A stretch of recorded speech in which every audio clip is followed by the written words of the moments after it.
Bem, e aí a gente passa para o outro assunto da aula de hoje, que é a etapa de exploração, né, da gestão da tecnologia. Vamos supor então que a empresa identificou as tecnologias promissoras, né, por meio da prospecção tecnológica. Depois ela selecionou um conjunto de tecnologias que ela vai de fato operar, vai desenvolver, etc. Depois ela adquiriu aí o maquinário e treinou o pessoal, de fato começou a desenvolver a tecnologia, né? Ela fez a patente ou não, porque ela pode deixar para desenvolver isso junto aqui com, enfim, mas vamos supor, ela criou a patente, né? E agora finalmente ela vai explorar. É isso que a gente chama de transferência tecnológica, né? Existe algumas maneiras de fazer essa transferência tecnológica. Ou ela faz a venda daquela do conceito que ela inventou, daquele conceito da tecnologia que ainda está para ser desenvolvido totalmente, né? Isso tem vantagens porque a empresa faz ali um caixa rápido, um caixa imediato, porém, quando essa empresa que inventou essa tecnologia vende a tecnologia, vende a ideia, vende o conceito, né? Muito mais do que a tecnologia, ela vende ainda o conceito, ainda há muito que se desenvolver. Ela diminui, reduz o risco, de fato, daquele desenvolvimento não vingar no futuro. Mas, por outro lado, o retorno financeiro que ela tem com essa venda é curto, é pequeno, porque a tecnologia ainda está imatura, não se consegue calcular exatamente qual o alcance, qual o valor total que pode ser gerado por essa tecnologia, certo? Então, essa é uma opção, tem risco reduzido, mas o retorno financeiro também é reduzido. E aí tem a terceira opção, que é o licenciamento da tecnologia. A empresa resolve, de fato, desenvolver toda a tecnologia dentro, né, da operação dela e resolve licenciar para terceiro, né? O dinheiro vem a médio prazo, porém tem aqui uma grande burocracia desse processo de licenciamento. O processo de licenciamento é muito burocrático, sobretudo se esse licenciamento ocorrer entre países diferentes, né? E também há também todo o aspecto dificultoso aí da gestão desse licenciamento. Não é só entregar a tecnologia para o licenciado, né? A empresa que desenvolveu a tecnologia, ela tem que treinar a empresa licenciada, tem que acompanhar todo o processo de escalonamento dessa tecnologia na empresa que vai operar com essa tecnologia, ou seja, vai produzir, né? Desenvolver o produto, da tecnologia, etc. Então tem que ser feito todo esse acompanhamento, que é um acompanhamento bem demandante em termos de gestão, né? E também em termos de burocracia. Bem, uma outra opção é ela desenvolver parceria com a empresa para desenvolver essa tecnologia, né? Então aqui é interessante porque a empresa compartilha as responsabilidades com outra empresa, porém compartilha também o retorno financeiro, né? E por fim, a empresa pode fazer a transferência dessa tecnologia por meio de um spin-off, né? Transferindo ou criando ou ela mesma criando uma empresa, uma nova empresa para trabalhar com essa tecnologia. Geralmente, quando as tecnologias são muito diferentes, essa nova tecnologia é muito diferente do core business da empresa, é interessante criar um spin-off, né? Porque os processos da empresa vão ser diferentes, a gestão vai ser diferente, às vezes há uma necessidade de agilidade, né, maior, há uma necessidade de se montar uma outra estrutura organizacional que não seja funcional, às vezes uma estrutura organizacional por projetos para gerenciar essa tecnologia, né? Então aqui é interessante porque a empresa terá todo o controle dessa spin-off e por conseguinte da tecnologia que ela vai desenvolver e vai ter todo o retorno financeiro, né? Porém há um risco alto também, né? Porque ela não vai compartilhar nenhuma responsabilidade com nenhum terceiro, né? Então aqui é uma questão de analisar qual o cenário mais propício sobre como explorar essa tecnologia, né? E aqui eu entro um pouco mais detalhadamente na questão da transferência tecnológica, né? Então, por que essa transferência tecnológica ocorre? Porque nenhuma empresa ou nenhum país detém toda a tecnologia possível e nem é capaz de desenvolver toda a tecnologia possível, exclusivamente por toda a tecnologia, né, exclusivamente por seus esforços. Então faz muito tempo, sobretudo desde 2006, quando o Henry Chesbrough, né, desenvolveu aquele conceito do Open Innovation, da inovação aberta, da inovação em parceria, que as empresas sabem que elas precisam fazer parcerias, né? E então é interessante notar que esse processo de transferência tecnológica ele ganha robustez com todo esse arcabouço que a gente tem visto na área de inovação chamado de Open Innovation. Quanto mais cooperação, quanto mais colaboração para o desenvolvimento da inovação, mais transferência tecnológica também. Então, há dois grandes tipos de transferência tecnológica entre os países e entre as empresas. Né? Entre os países, aqui a análise tem uma abordagem mais macroeconômica, sofre influência direta do governo, muito embora seja implementada ainda por empresas. Né? É interessante notar que no âmbito da transferência tecnológica entre empresas existem dois tipos de transferência. O primeiro delas é a transferência de uma instituição de ciência e tecnologia para uma empresa. O que é uma instituição de ciência e tecnologia que a gente chama de ICT? É alguma instituição de pesquisa. A Fiocruz, por exemplo, é uma instituição de ciência e tecnologia. As universidades, por exemplo, são uma instituição de ciência e tecnologia.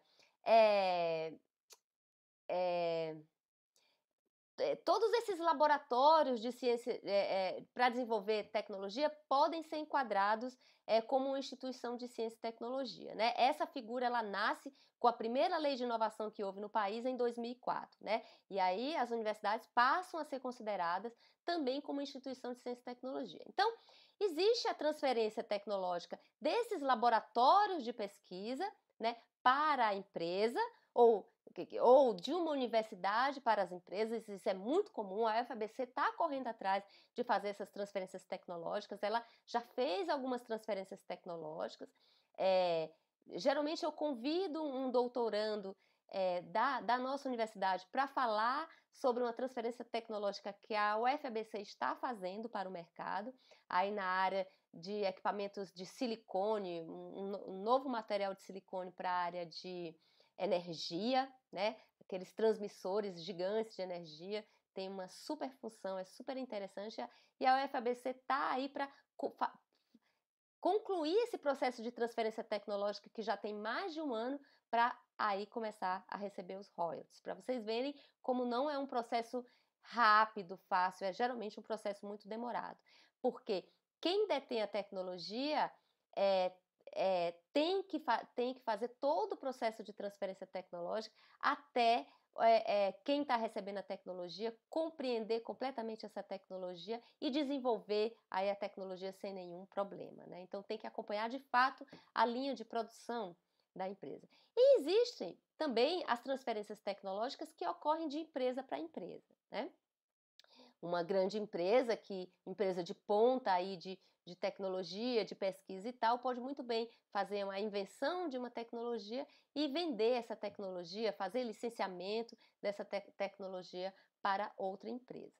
Então a gente, a princípio, vai falar da transferência que ocorre de empresa para empresa e depois eu vou falar um pouquinho da transferência que ocorre da universidade para a empresa, tá? Que é um assunto que tem, assim, sido muito importante, sobretudo porque as universidades públicas no mundo e também no Brasil estão entendendo que elas não podem ficar só à mercê dos recursos governamentais. Elas precisam também poder criar a sua própria receita, poder gerar o seu próprio royalty. E transferindo a tecnologia que ela já desenvolve, porque a universidade ela sabe desenvolver, ela faz isso. O que ela não sabe ainda é vender essas tecnologias, né?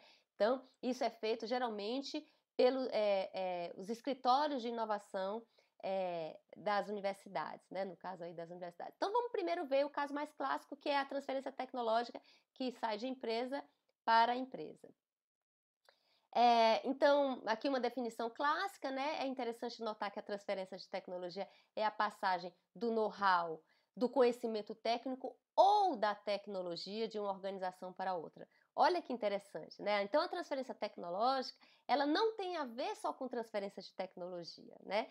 As empresas podem transferir know-how, né? Por exemplo, uma consultoria é, é, de, dos mais variados tipos pode fazer uma transferência tecnológica de conhecimento, né? Ou de processo de trabalho, processo de gestão para uma outra empresa, né?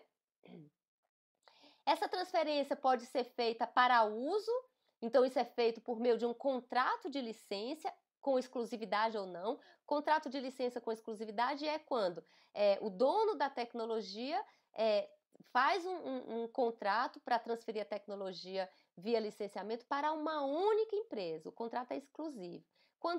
Geralmente isso é feito via edital, né? Se for numa universidade, por exemplo, os contratos exclusivos só podem ser feitos via edital. Mas, às vezes, esse licenciamento é não exclusivo. Por exemplo, a HP, na linha dela de produção de impressora, ela faz inúmeros contratos de licenciamento com empresas mundo afora e são licenciamentos não exclusivos, né? Então, aqui no Rio Grande do Sul tem uma empresa que produz as impressoras HP com toda a tecnologia da HP, né, e com marca da HP, mas quem vende é essa empresa do Rio Grande do Sul. Obviamente, depois ela tem que mandar os royalties para a HP, e a HP faz isso com outras empresas mundo afora, né? E então, existe a transferência do uso, que é por meio de licença com exclusividade ou não, e existe a transferência de titularidade. Né? É aquele caso que eu falei na exploração, no slide de exploração, que é quando há a cessão da tecnologia, ou seja, a propriedade da tecnologia sai de uma empresa e vai para outra, né? Então, essa chama-se transferência de titularidade. Então, a gente tem esses dois, licença ou cessão. Bem, e eu gosto muito de, quando estou desenvolvendo um assunto, falar das etapas, né? Ver esse assunto como se fosse um processo, porque fica mais tangível para a gente entender, por meio das etapas, como isso ocorre de fato, né? Então aqui eu vou mostrar essas etapas sobre a ótica de quem desenvolve a tecnologia e sobre a ótica de quem compra essa tecnologia de outra empresa, né? Então aqui qual é o processo do ponto de vista sobre quem desenvolve a tecnologia, né? Sob a ótica da oferta. Então, primeiro a invenção dessa tecnologia, depois tem a divulgação dessa invenção, depois tem essa avaliação criteriosa e monitoramento criterioso da tecnologia, porque esse desenvolvimento, ele muitas vezes demanda tempo, 1 ano, 5 anos, né? Dependendo do setor, esse tempo é bastante longo. Então, essa avaliação e monitoramento da tecnologia é para ver como ela se comporta e os novos desenvolvimentos que ela pode comportar. Depois disso, existe a proteção, né, da tecnologia, aí a divulgação dessa tecnologia, porque se a empresa quer transferir essa tecnologia para um terceiro, ela precisa primeiro divulgar que ela tem essa tecnologia, né, seja por meio de, enfim, de feiras, por meio de uma série de aspectos aí de divulgação que existem. Depois, quando se de fato encontra um comprador para essa tecnologia, elabora-se aqui o contrato de licenciamento em si e finalmente recebe-se os royalties, né, pela tecnologia. Então aqui está o ciclo fechado. Mas e sobre o ponto de vista de quem compra a tecnologia de alguém que está transferindo, de uma empresa que está transferindo, ou seja, sobre a ótica da demanda, como que isso ocorre, né? Isso tem bastante ligação com o que a gente estava falando na primeira videoaula que falou sobre a prospecção tecnológica, né? Então, a empresa está querendo saber quais os novos rumos tecnológicos que ela vai querer adentrar nos próximos anos. Quais são os passos, né? Então, primeiro ela identifica um problema ou uma oportunidade que ela quer atacar. Depois, ela faz toda a definição da tecnologia que ela precisa adquirir, né? Que tem a ver com aquelas fases da identificação e seleção da tecnologia. Depois, ela faz uma análise detalhada da tecnologia que ela está querendo adquirir, né? É um tipo de assessment aqui, de monitoramento mesmo. Depois de analisar essa tecnologia, ela seleciona o fornecedor. Às vezes existe um único fornecedor, às vezes existem alguns fornecedores, né? depois faz a negociação da tecnologia via contrato de licenciamento, via um outro tipo de contrato, né? Aqui, se a tecnologia não estiver completamente desenvolvida, ela pode fazer um contrato de parceria para ajudar a empresa a desenvolver a tecnologia. Depois, implementa efetivamente todo o processo de transferência tecnológica. Como eu já falei, é um processo que demora muito tempo, né? Quem está licenciando a tecnologia tem que ficar junto com a empresa lá que está comprando a tecnologia e, finalmente, esse processo é avaliado para que os próximos processos de transferência tecnológica sejam melhores, sejam mais bem-sucedidos. Bem, é interessante notar, assim, do ponto de vista de quem vai receber essa tecnologia, e eu estudei muito isso no meu doutorado, porque eu trabalhei com transferência tecnológica de conhecimento, eu não trabalhei com transferência da tecnologia em si, mas trabalhei com a transferência do conhecimento para gerar inovação, e o que a gente sabe é que não adianta, e aí eu trabalhei no contexto de multinacionais, né? E o que eu queria ver era se as subsidiárias eram capazes de transferir conhecimento para inovar, transferir tecnologia, conhecimento tecnológico para inovar. Né? Porque já se sabe que elas recebem muita tecnologia, muito know-how das matrizes, mas será que elas são capazes também de gerar esse conhecimento? Porque hoje é isso que está sendo imposto a elas não podem mais ser só braços operacionais. E o que a gente entendeu é que não basta existe uma condição fundamental de quem está recebendo, que é a capacidade de absorver a tecnologia. Né? Se a empresa que vai receber essa tecnologia ela não tem uma capacitação mínima ali com lidar com aquela tecnologia, a coisa não acontece. Né? Então, esse receptor precisa ser capaz de entender, de manipular, de criar soluções inovadoras para adaptar aquela tecnologia, porque sim, elas sempre precisam ser adaptadas, né? Além disso, essa transferência sempre tem um componente bastante tácito de conhecimentos não explícitos, né? Que às vezes não estão nas documentações, que são detalhes que se só passa na experiência. Por isso que é um processo onde as duas empresas têm que estar juntas, né? Então é preciso o envolvimento do inventor também e é preciso a capacidade de absorção do receptor, certo? Isso é bem importante. Bem, aí vamos aos tipos de contrato de transferência tecnológica, né? E como eu já falei para vocês, tem o contrato de exploração de patente, a empresa, né, inventou a tecnologia, protegeu essa tecnologia, gerou uma patente, então ela pode licenciar essa tecnologia por meio de contratos com exclusividade ou sem exclusividade, né? Ela pode também fazer um contrato de fornecimento de tecnologia e transferir o know-how daquela tecnologia para uma outra empresa, né? Como eu já falei, aqui é bastante comum que isso ocorra também na indústria. Um contrato de fornecimento de tecnologia e não há necessidade de proteção intelectual. E existe aqui também um P&D conjunto para desenvolver essa tecnologia inteiramente, né? Então aqui são as colaborações que se fazem aí para que ocorra esse processo de transferência tecnológica. E quando se fala desculpa, gente. Quando se fala de P&D conjunto, se fala em colaboração para concluir essa transferência tecnológica conjuntamente, né? A tecnologia já foi desenvolvida até um certo ponto, mas a empresa inventora precisa de um parceiro para concluir essa invenção, né? E aí depois parte dos royalties também ficam para a parceira. Bem, existem aqui algumas decisões quando a empresa é a inventora da tecnologia, ela está querendo saber como que ela transfere essa tecnologia, né? Então aqui, olha, é interessante notar que existe aqui o eixo mercado e o eixo produto.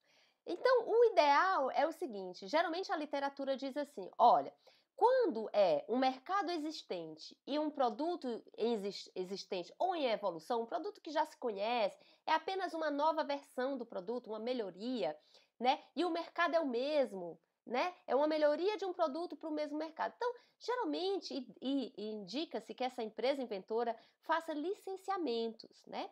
Agora, Se o mercado é um mercado que está em evolução, que está em expansão e o produto é um produto novo, um produto diferenciado, aí começa a surgir aí, né, talvez a possibilidade de ficar mais benéfico se criar uma spin-off, ou seja, criar uma nova empresa para que se transfira essa tecnologia para esta nova empresa, né? Seja a empresa da própria inventora, uma spin-off da própria inventora, né?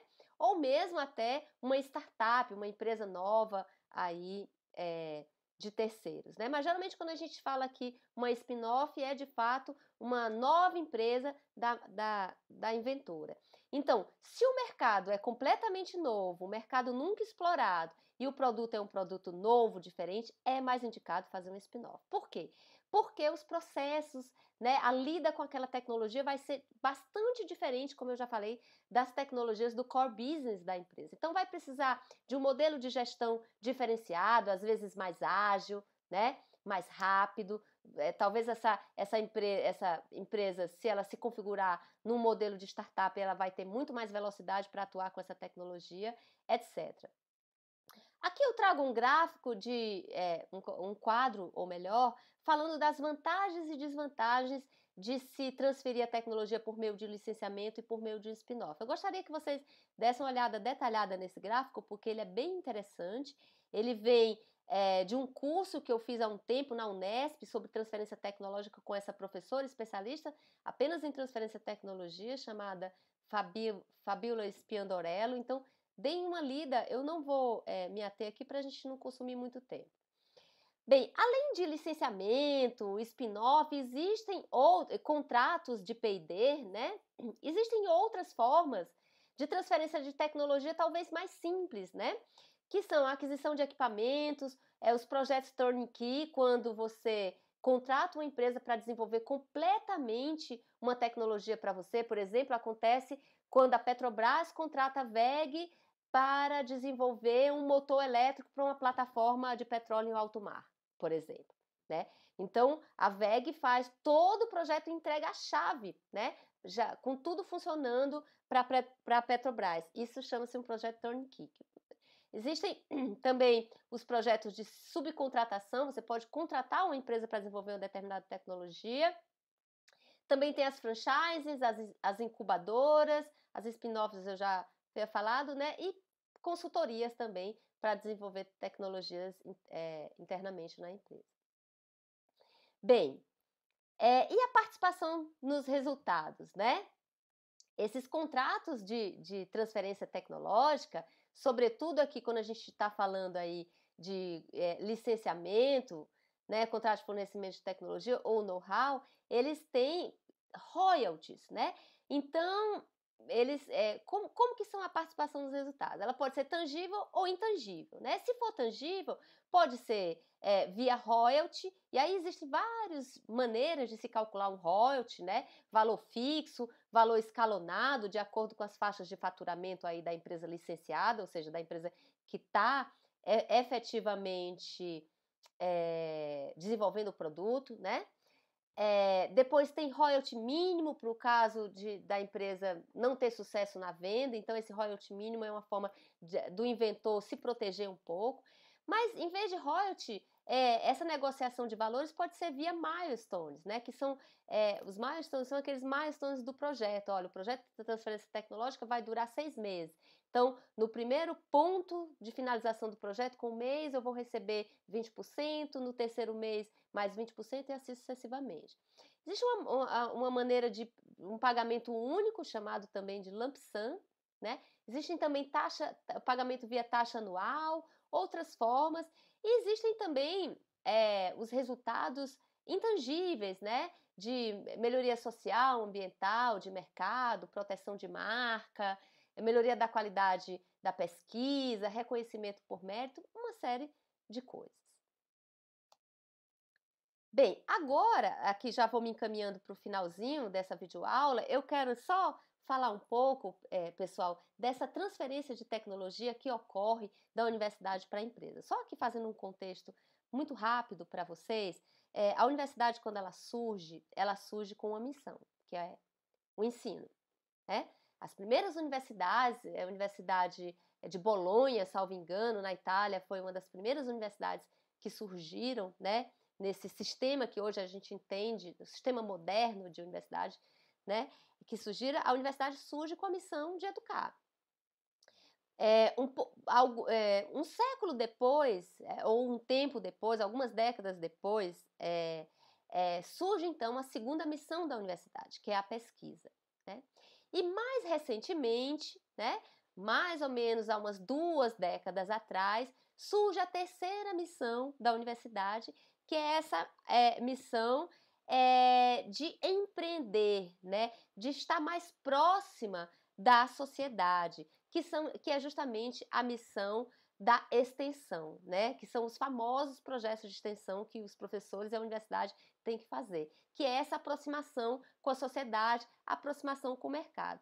E dentro das várias possibilidades de se fazer da universidade fazer extensão, transferir o conhecimento, né? Que a princípio ficaria sendo só publicado em artigos acadêmicos, transformar esse conhecimento em valor para o mercado, em inovação, né? Ou seja, transferir algo que é ali um conhecimento de laboratório para que uma empresa produza aquele novo polímero, aquele novo material, aquele novo processo, etc, etc, é também uma forma de extensão universitária, né? E isso tem tudo a ver com outro assunto que as universidades do mundo estão acordando agora, que é essa questão do empreendedorismo universitário. Até agora, as universidades estavam paradas no meio do caminho, que era fazendo patentes. Aliás, a gente, no Brasil, ainda é muito ruim de fazer patente do conhecimento que é gerado na universidade, né? A universidade brasileira é muito boa em gerar artigos. A gente viu lá em uma das primeiras aulas que nós hoje estamos entre um dos países que mais publica artigos no mundo. Salvo engano, nós somos o 13º país com maior publicação acadêmica. Mas o trabalho da Universidade Brasileira para aí. A gente tem muita dificuldade de transformar esse conhecimento que a gente publica em patente. Mas tudo bem, a gente já está fazendo, a gente já está desenvolvendo muita patente, já está conseguindo muita patente dentro da Universidade Brasileira. A própria UFABC já tem aí algo em torno de 100 patentes dentro de casa. Porém, nesses últimos uma década, digamos, a universidade correu atrás de patentes, a Universidade Brasileira. Só que agora a gente está entendendo que patente, ela não é o final da curva, né? Ela não é o objetivo final, muito pelo contrário. A patente significa custo para a universidade, porque é super custoso hoje você tirar a patente. Depois você tem taxas que você tem que ficar pagando, né? Da patente, etc. Então, o objetivo hoje da universidade é vender essas patentes, transferir essas patentes para o mercado, para quem quer trabalhar com essas novas tecnologias desenvolvidas, e em contrapartida a universidade ganha royalties, né? E como eu já falei anteriormente, ela deixa de esperar só de recursos do governo e passa também a gerar seus próprios recursos. Todo esse processo de transferência tecnológica, ou seja, tentar transferir a patente para o mercado, é feito pelas agências de inovação da universidade. A Inova UFABC faz esse trabalho, dentro da Inova tem uma área só de transferência de tecnologia, é bastante interessante. Eu trabalhei na agência de inovação durante um tempo e pude acompanhar isso bastante de perto. Então, assim, existem motivações para o cientista, porque além de ser reconhecido por publicar algo, ele passa a ser reconhecido, né, por publicar uma patente, e ele pode, inclusive, oferir royalties se essa patente for, de fato, vendida para o mercado, né? Aí a gente tem aqui uma universidade como a USP, né? Aqui é um fluxo de como a universidade ela faz seu processo de transferência de tecnologia. Então, ela tem aqui toda a carteira de projetos dela de tecnologia, né? Geralmente em parcerias. E aí, esses projetos, eles são ou transferidos por meio de licenciamento de patentes, ou são geradas spin-offs dentro da universidade, né? Sim, a USP é uma universidade que já tem várias spin-offs, ou seja, que já criou empresas, né, a partir de tecnologias desenvolvidas dentro da USP. E é interessante, eu faço aqui é, eu dou aqui uma parada para a gente, nessa análise da universidade, para a gente analisar como que a legislação ela avançou em termos de flexibilizar a universidade para poder fazer esse processo de transferência tecnológica, que sim, ainda é muito burocrático. Né? Ainda a gente tem que prestar muitas contas ao governo, mas isso vem melhorando de 2004 para cá. Então, em 2004 surge a figura das ICTs, que eu já falei lá na frente, né? Instituições de Ciência e Tecnologia. A universidade é tida como ICT, assim como os laboratórios de pesquisa, país afora. Né? E só aqui em 2004 foi facultado à universidade poder compartilhar os seus laboratórios e equipamentos com empresas, para poder fazer parcerias. Né? Se a universidade quer fazer parceria com o mercado, ela precisa poder chamar as empresas para dentro da sua sede. Né? Então, isso foi possível a partir de 2004. Né? Em 2004, essa lei de inovação 10.973, ela também facultou ao pesquisador obter licença sem remuneração para constituir individualmente ou associadamente empresas com finalidade de desenvolver inovação. Né? Então, quer dizer, se é um pesquisador que estava ali desenvolvendo um polímero, etc., e ele viu uma oportunidade de negócio naquilo ali, ele pode obter uma licença de 1 ano, 2 anos para ir trabalhar desenvolvendo aquela tecnologia efetivamente. Obviamente, sem receber salário. Aqui ainda era assim. Bem, agora com a Lei de Inovação de 2016, houve alguns avanços nesse aspecto da transferência tecnológica, né? Foi possibilitado às universidades entrar como sócia minoritárias em projetos de inovação ou empresas que têm aí o objetivo de inovar. Foi facultado ao pesquisador público, inclusive um professor com regime de dedicação exclusiva, a exercer atividade remunerada de P&D em instituições de ciência e tecnologia em empresas e de participar de projetos aprovados, custeados pelo governo, né, com a nova lei. Então, o pesquisador pode, ele pede licença, mas ele pode ter uma nova remuneração de acordo com esse novo trabalho que ele vai desenvolver. E é permitido também que as universidades comecem a oferir os royalties dessa transferência tecnológica. Pasmem, gente, só de 2016 para cá. E aí o decreto de 2018, que regula essa lei de 2016, ele flexibiliza mais ainda a prestação de conta da transferência tecnológica, quer dizer, se esse processo todo, vamos supor, a universidade fez um projeto para desenvolver uma tecnologia, e lá no final de 2 anos essa tecnologia não foi promissora. Então a universidade, ela não vai mais precisar ressarcir o governo de todo esse investimento, já que a inovação não deu certo, ela não vai oferir recursos mais na frente, né? Também autorizou a universidade a ceder imóveis para a instalação de ambientes promotores de inovação. É daí que podem surgir os parques tecnológicos, as aceleradoras, as incubadoras, entre outros. Então, assim, de fato uma flexibilização aí para todas as ICTs e, sobretudo, as universidades poderem aí traçar esse árduo caminho de transferência tecnológica. Gente, assim, é um processo, pelo que eu vi assim de perto na agência de inovação, extremamente burocrático, né? Mais do que relacionado à inovação, é burocrático. Bem, e olha aqui que interessante, né? Por que a universidade precisa hoje trabalhar com patentes, precisa hoje trabalhar com transferência de tecnologia? Porque nós, professores, estamos sendo cobrados por isso, né? Veja, em 1950 houve a criação do CNPq e da CAPES, né? Estimulado por aquele relatório do Bush que eu falei para vocês lá naquela segunda aula, que foi um relatório solicitado pelo presidente Rockefeller, né? Para ver como as inovações, como o investimento do país poderia continuar depois da guerra, né, em termos de ciência e tecnologia. Então, surgiu lá os institutos de fomento à ciência, na área de pesquisa sobre ciência e tecnologia, e surge aqui no Brasil também CNPq, CAPES, FAPESP, uma série desses órgãos. Bem, a pergunta feita ao professor em 1960 era se ele fazia pesquisa, porque geralmente ele só dava aula, e dá ainda, né? Em 1970, a pergunta ela começa a ficar um pouco mais rigorosa e a pergunta passa a ser: você tem publicado, né?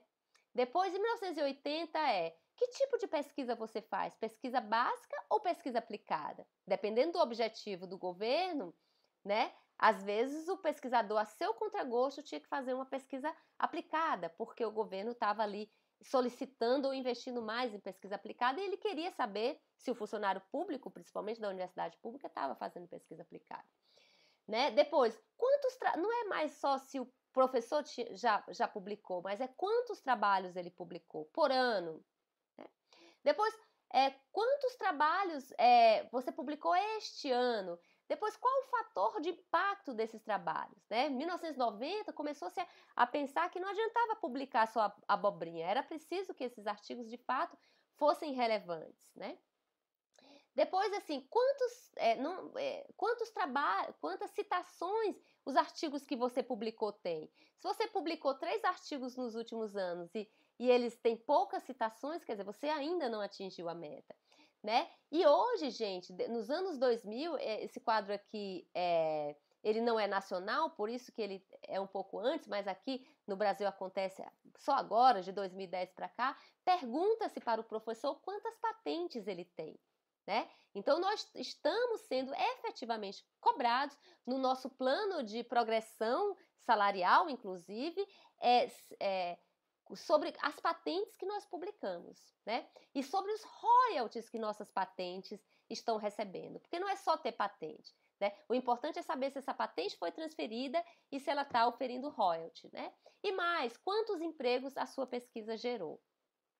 Então, vocês vejam que a coisa, quer dizer, a universidade está com perfil, ela precisa ter um perfil muito mais empreendedor. E isso é bom, isso é muito bom, desde que se tenha recursos e condições para se fazer isso, né? Bem, aí eu trago aqui, pessoal, eu não vou passar esse vídeo, mas eu peço que vocês entrem nesse link e assistam o vídeo, é muito interessante. É uma empresa chamada Ecovec e ela foi uma das primeiras empresas a licenciar tecnologias que já estavam patenteadas na UFMG, na Universidade Federal de Minas Gerais. E é bem interessante porque é um projeto de tecnologia que faz monitoramento inteligente da dengue. Tá? Então tem um vídeo onde o gestor, né, da empresa, que era um tipo de startup, conta como foi que procurou a universidade e aí o professor que desenvolveu essa tecnologia fala um pouco também. É bem interessante, assistam, porque aí vocês podem ver na prática como ocorre um processo desse de transferência tecnológica da universidade para a empresa. Bem, aqui só para mostrar para vocês que as universidades já estão fazendo o que elas estão chamando de vitrine tecnológica. É aquela etapa lá do processo de transferência que eu mostrei no slide, que tem umas etapas em forma de círculo.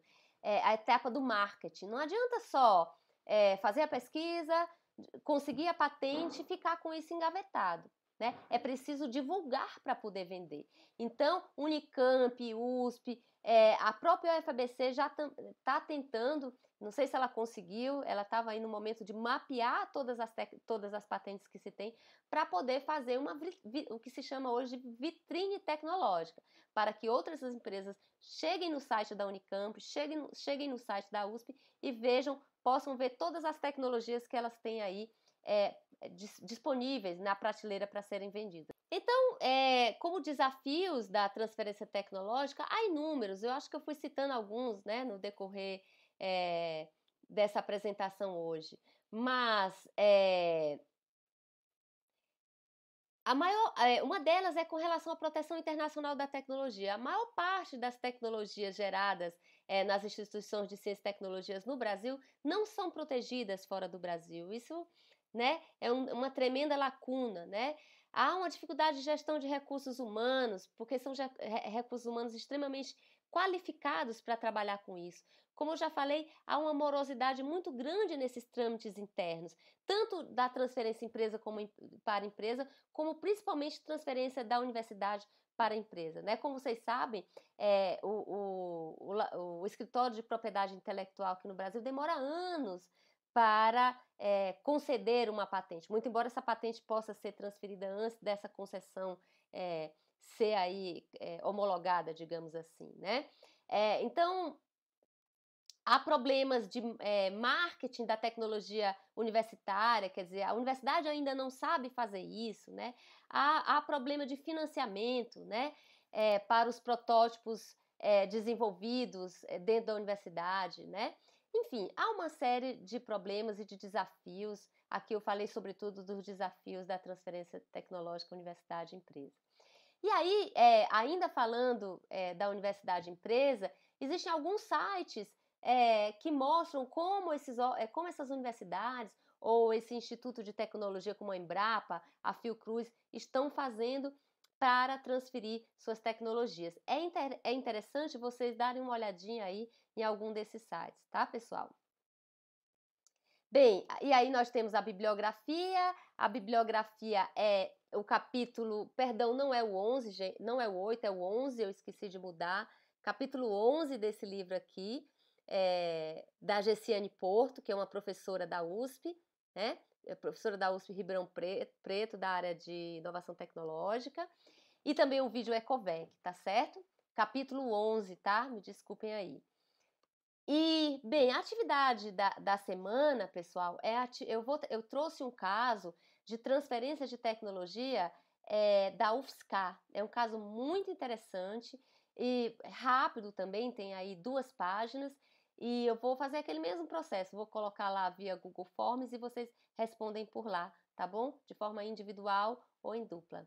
Então, eu agradeço aí a paciência e a atenção de vocês. Espero que vocês tenham conseguido chegar até aqui.